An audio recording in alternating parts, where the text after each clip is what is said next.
جو ہے کہ فی الوقت وہاں پہ کام کرنا ضروری ہے، اس طبقے کے لیے کام کرنا ضروری ہے، اس لیے کہ جہاں پہ مسلمانوں کی تعداد کافی زیادہ ہے وہاں پہ شراب کی دکان بھی ہے، وہاں پہ سٹے کا کاروبار بھی چل رہا ہے، وہاں پہ نشیلی ادویات کا بھی کاروبار چل رہا ہے، گانجے کا بھی اگر دیکھیں گے تو آج جو کام ہو رہا ہے، ابھی 2 دن پہلے ہی ایک حیدرآباد میں ایک ٹاسک فورس نے، سائبر آباد کی ٹاسک فورس نے ریڈ کر کے ایک گانجے کی گاڑی کو جس میں گانجا ٹرانسپورٹ کیا جا رہا تھا اسے ضبط کر لیا گیا۔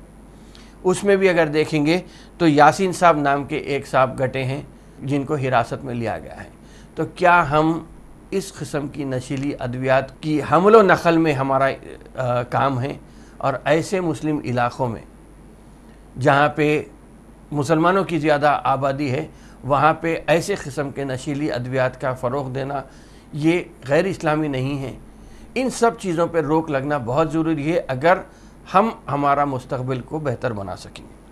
اسی اسنا اگر دیکھیں گے تو کرناٹکا میں 2 چیزوں میں، کرناٹکا میں یہ کہہ دوں گا کہ اس سال کے آخری میں الیکشن ہے، تو الیکشن سے پہلے جو رن اپ ٹو دا الیکشن جو بات ہوتی ہے اس میں ایسا لگ رہا ہے کہ کرناٹکا میں بھی آہستہ آہستہ ماحول کو پھر سے فرقہ وارانہ بنا کر ایک کوشش ہو رہی ہے کہ پھر وہاں پہ پولرائزیشن کو لا کر الیکشن جیتنے کی کوشش ہو رہی ہے۔ شاید اسی لیے چیف منسٹر کرناٹکا نے یہ کہا ہے کہ منادر کے پاس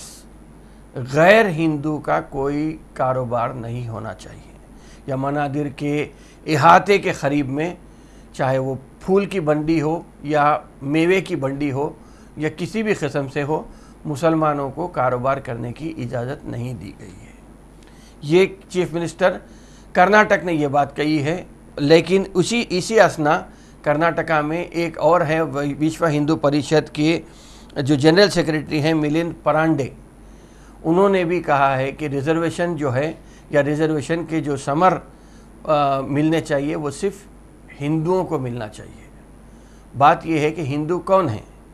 ہندو اعلیٰ ذات کا یا اعلیٰ طبقے کا آدمی ہندو ہے، یا ایس سی کو بھی آپ ہندو کی کیٹیگری میں لیتے ہیں؟ یہ ایک تفرقہ ہے جو فی الوقت بی جے پی اس کو سب چیزوں کو چھوڑ کر ہندو کے نام پہ کنسالیڈیٹ کر کر الیکشن کو جیتنے کی ایک تیاری کر رہی ہے۔ ان سبھی حالات میں کیا ہم متحد ہو کر کچھ اپنی حکمت عملی بنا سکتے ہیں؟ اگرچہ کہ اتر پردیش میں ہم نے حکمت عملی بنائی تھی، لیکن بدقسمتی سے صرف 500 ووٹوں سے تقریباً 96 سیٹ اکھلیش یادو ہار گیا اور وہ چیف منسٹر کی کرسی سے کافی دور چلے گیا۔ لیکن ایک اتر پردیش کے بعد میں سمجھتا ہوں کہ چاہے وہ کرناٹکا ہو یا گجرات میں بھی الیکشن ہے، ہر جگہ پر ہماری حکمت عملی یہی ہونا چاہیے کہ ہم ایک پارٹی کے طرف یا کسی طاقتور امیدوار کو جو نان بی جے پی کا ہو خاص طور پہ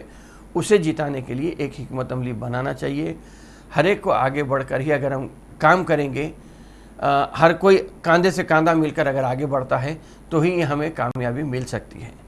کرناٹکا ویسے بھی جو کوسٹل کرناٹکا ہے وہاں پہ ہر وقت ہبلی میں، دھارواڑ میں کسی نہ کسی طریقے سے وہاں پہ کمیونل طریقے سے وہاں ایٹماسفیئر کو یا ماحول کو بگاڑا جاتا ہے۔ اس سے بچتے ہوئے ہم اپنے آپ کو ایک ڈسپلن شہری کے طور پر اگر پیش کریں گے تو ہی میں سمجھتا ہوں کہ بہتر یہ ہوگا کہ ہم ہر ایک فرقہ پرستی کا ماحول کا مقابلہ کر سکتے ہیں۔ لیکن کہیں پر بھی ہمارے میں ڈسپلن نہیں آ رہا ہے، چاہے وہ سڑک پر ہی چلتے ہوئے آپ دیکھیے یا مسلم محلے میں اگر آپ جاتے ہیں تو وہاں پر بھی کوئی ڈسپلن نام کی چیز نہیں ہے، جس کے وجہ سے ہو سکتا کہ چاہے وہ پولیس کی ظلم ہو یا سیاسی لیڈروں کا ظلم ہو یا سیاسی پارٹیوں کا ظلم ہو، ہر ایک کا عتاب ہم پر ہی نازل ہو رہا ہے۔ تو اس سے بچنے کے لیے میں سمجھتا ہوں کہ ہر قوم کے ہر آدمی کو، چاہے وہ آپ جمعے کا خطبے میں کیوں نہ ہو یا کہیں پر بھی ایک 10 15 20 لوگوں کو مخاطب اگر کوئی کر رہا ہے تو وہاں پہ مسلمانوں کو ڈسپلن میں لانے کے لیے شعور کی بیداری بہت ضروری ہے، ورنہ آگے کے حالات جس طریقے سے ماحول بنتا جا رہا ہے وہ اور خطرناک موڑ اختیار کرتے جا رہے ہیں۔ اس سے بچنے کے لیے ڈسپلن آنا بہت ضروری ہے، اور اپنے آپ کو اگر آپ خاص طور پہ خوشونت سنگھ نے 1984 سکھ رائٹس کے بعد یہ کہا تھا کہ سردار جیوں کو اپنا حلیہ بدلنا چاہیے تاکہ وہ بالکل پن پوائنٹ کر کے ان پہ حملہ نہیں کیا جا سکتا یہ روکنے کے لیے۔ اسی طریقے سے آج اگر کوئی مسلمان داڑھی ٹوپی یا کرتا پائجامہ پہن کر اگر باہر نکلتا ہے تو اسے یہ سوچ کے ہر قدم اٹھانا چاہیے کہ وہ لباس سے حلیے سے مسلمان نظر آ رہا ہے، تو اس کی ایک غلط حرکت کی وجہ سے یہ پوری قوم کے اوپر انگلی اٹھ سکتی ہے۔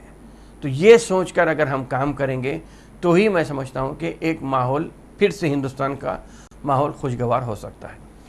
خیر، ان سب حالات میں پھر سے میں اپنی بات کو کہتے ہوئے اپنی بات کو ختم کروں گا کہ ڈسپلن آنا بہت ضروری ہے، اور ایسے طبقے میں ڈسپلن لانا ضروری ہے جو طبقہ بالکل ہی کٹا ہوا ہے، جو طبقہ اخبار نہیں دیکھتا، جو طبقہ ٹی وی نہیں دیکھتا، اپنی زندگی میں مست ہے۔ اس طبقے میں کام کرنے کے لیے ہر ایک کو جو بھی ذمہ دار شہری اپنے آپ کو سمجھتا ہے وہ آگے بڑھ کر کسی نہ کسی طریقے سے قوم کو ایک صحیح سمت میں لانے کی کوشش کرے تو ہی ہمارا مستقبل بہتر ہو سکتا ہے۔ خیر، میں اپنی بات کو یہیں پہ ختم کرتا ہوں۔ انشاءاللہ تعالی آئندہ ہفتے پھر ملاقات ہوگی، پھر بات ہوگی۔ شکریہ، خدا حافظ۔